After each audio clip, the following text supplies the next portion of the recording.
I want to first say thank you for opening that email or for flipping onto Facebook or going to my blog, gregoryholley.com, or, there's so many ways that you're getting this message. I just want you to know I thank you.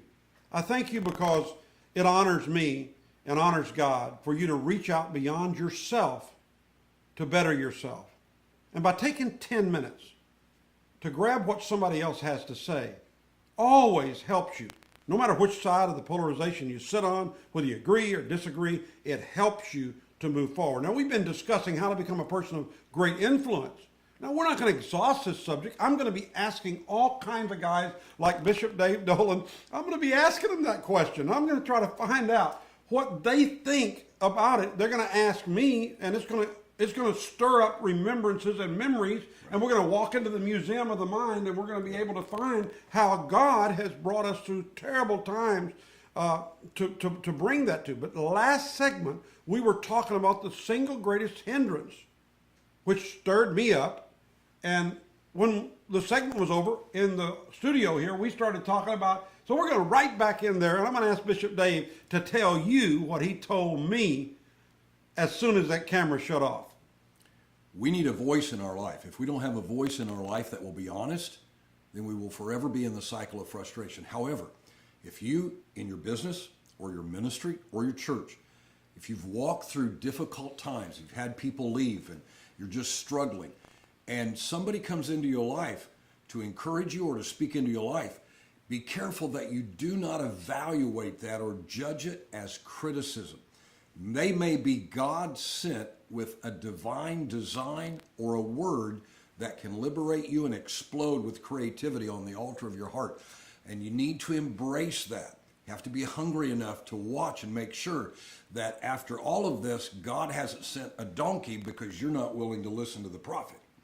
And so take that word and evaluate it out of your hunger and say, God, I believe that I can act on that, I can move on that, and I'm not judging it as criticism because that reveals the inferiority and insecurity that I have. So I'm secure in Jesus, I'm secure in the word, I want God to give me direction and lead me. He brings me a voice, and I will take that and utilize it as a rocket to escalate to the next level.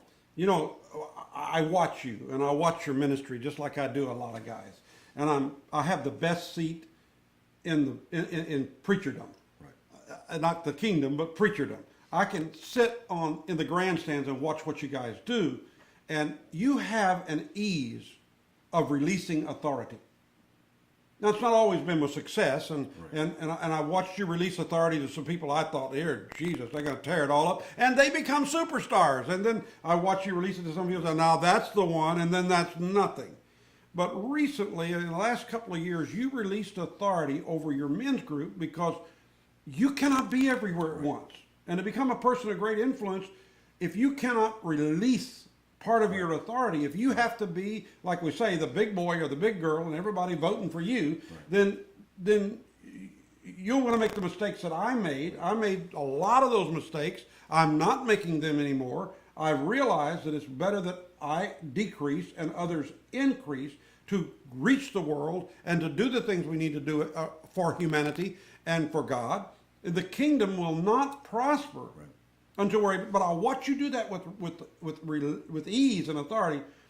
I want to ask you about the day that you realized your men's meetings were really going nowhere in your church. Right. And you picked out an unknown. Right. Tell us about that. And his communication skills were not what mine would be. But if he could do 50% of what I could do, then I needed to be able to release him.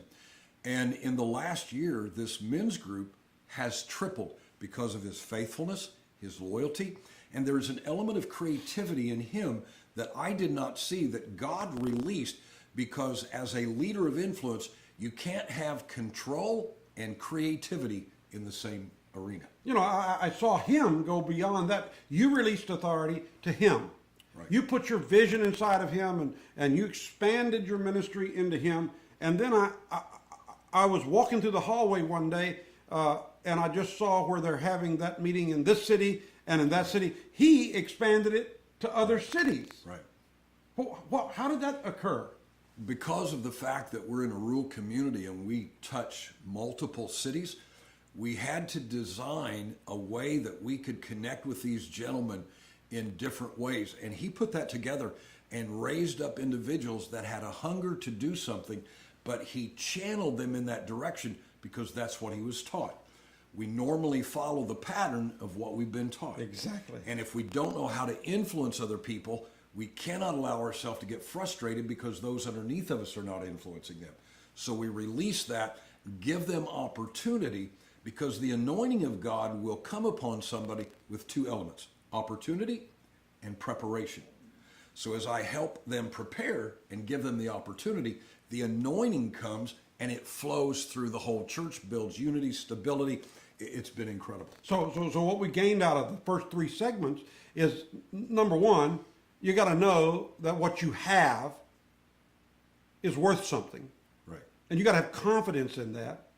Number two, you got to stop the voices, especially the negative voices, and you've got to man up or woman up and go do what you feel like you can do and watch God open the door. Right. And then now we're talking about the release of authority. So I want to challenge those of you that are watching today that you are to go out now and ask yourself, how can I expand the work that I am doing right now? On whatever level you are, then it becomes a question to God. God, how will you have me to expand? And don't be afraid of the person he might put in your pathway, because they may, like Bishop Dave, triple what you've been able to do. Right. Then expand it to other cities to greater serve the people. I understand the thought process. Who will listen to me? It's not who will listen to you. It's the anointing that comes on your life to explain what you are about. I think about the great Bishop Rex that is our mentor.